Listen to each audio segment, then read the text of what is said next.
আসসালামু আলাইকুম, কেমন আছেন সবাই? বাংলাদেশ নিয়ে ভারতের টেনশন যেন কমছেই না, টেনশন বেড়েই যাচ্ছে। টেনশন আর টেনশন।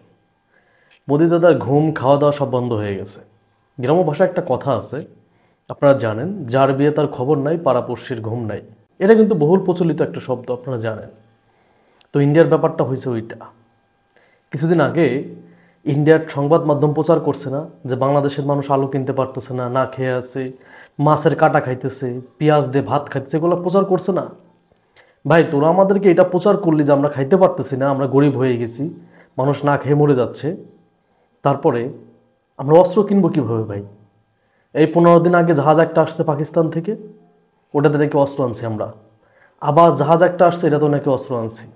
পাকিস্তান থেকে জাহাজে চট্টগ্রাম বন্দরে এসে পৌঁছেছে, কিন্তু সেই জাহাজে কি রয়েছে সবটাই আপনাদের সামনে আমরা তুলে ধরছি। রিপাবলিকান বাংলা দাবি করছে ভারতকে মোকাবেলায় বাংলাদেশের জাহাজে করে অস্ত্র দিচ্ছে পাকিস্তান। তার সঙ্গে প্রেম খেলছে। জাহাজ ভর্তি অস্ত্র আসছে, জাহাজ ভর্তি মাল আসছে, জাহাজ ভর্তি জিনিস আসছে, কোনো চেকিং ছাড়াই। মানে আমি বুঝি না যে আমরা খাইতেই পাই না, অস্ত্র কিনবো কি দিয়ে বলেন? এইভাবে যদি অস্ত্র আসতেই থাকে, প্রতি কন্টেনারে অস্ত্র আসতে থাকে, তাহলে তো আমাদের অস্ত্র রাখার জায়গা থাকবে না বাংলাদেশে। এত বড় মেন্টাল, মানে আমি বুঝি না যে একটা টিভি চ্যানেল কিভাবে এই তথ্যগুলা প্রচার করে। আমাদের তো বাংলাদেশে অনেক দেশ থেকে জাহাজ আছে, তার মানে কি সব দেশে আমরা জাহাজ থেকে আমরা অস্ত্র আনি জাহাজ দিয়ে? নো, আমরা নিত্য প্রয়োজনীয় জিনিস আনি। পাকিস্তান থেকে এবার আসছে পেঁয়াজ, আলু, চিনি টিনি আর অনেক কিছু আসছে। এটা নিয়েও সমস্যা, বলতেছে এখানে অস্ত্র আসতেছে, স্ক্যানার করতেছে না ঠিক মতো, হ্যান ত্যান চেক করতে দিচ্ছে না। মানে আমাদের দেশের খবর আমরা জানি না, ওরা জানে। চিন্তা করতে পারছেন? আমাদের দেশের সংবাদ কি হচ্ছে না হচ্ছে এটা আমরা জানি না, ওরা খবর রাখতেছে। এখন কথা হচ্ছে কি, প্রবলেম তো ওই জায়গা না, প্রবলেম হচ্ছে অন্য জায়গা। এখন সরাসরি তো বলতে পারতেছে না ডক্টর মোহাম্মদ ইউনূস সরকারকে যে তোমরা এইভাবে পণ্য কিনতে পারবা না পাকিস্তান থেকে, তোমাদের আমাদের দেশ থেকে নিতে হবে। কারণ অলরেডি তো পশ্চিমবঙ্গে শুরু হয়েছে, খেলা শুরু হয়েছে না? কৃষকরা তো অলরেডি মানে পেঁয়াজ মরিচ সব রাস্তায় ফেলে দিচ্ছে, দাম নাই।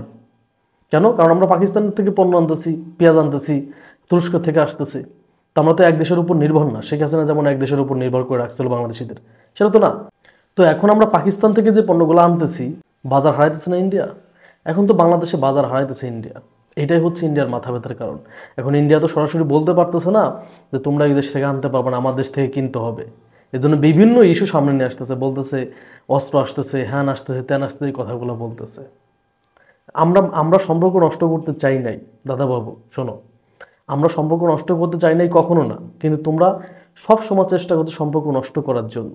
তোমরা বাংলাদেশের জনগণের সিদ্ধান্ত না নিয়ে, তোমরা জনগণের সিদ্ধান্তের বাইরে গিয়ে শেখ হাসিনারে ক্ষমতা রাখছো, যে জন্যই বাংলাদেশের জনগণ তোমাদেরকে ঘৃণা করা শুরু করছে। আর বাংলাদেশের মার্কেট তো হারাবাই।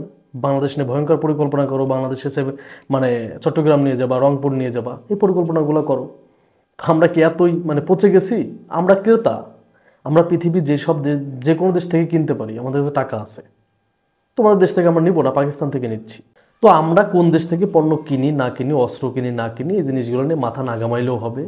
আর বাংলাদেশের কিছু মানে ইন্ডিয়ার কিছু টিভি চ্যানেল আছে, বাংলাদেশিদের সংবাদ প্রচার না করলে ওদের টিভি চ্যানেল কেউ দেখে না, এই জন্য এগুলা প্রচার করে, সব উদ্ভট কথাবার্তা প্রচার করে। যাই হোক, এসব উদ্ভট কথাবার্তা প্রচার করে লাভ নাই। লাভ শুধু একটাই হবে, বাংলাদেশের জনগণের। বাংলাদেশের জনগণ অতিরিক্ত মাত্রায় ইন্ডিয়াকে ঘৃণা করা শিখবে, তাছাড়া কিছু না। ধন্যবাদ।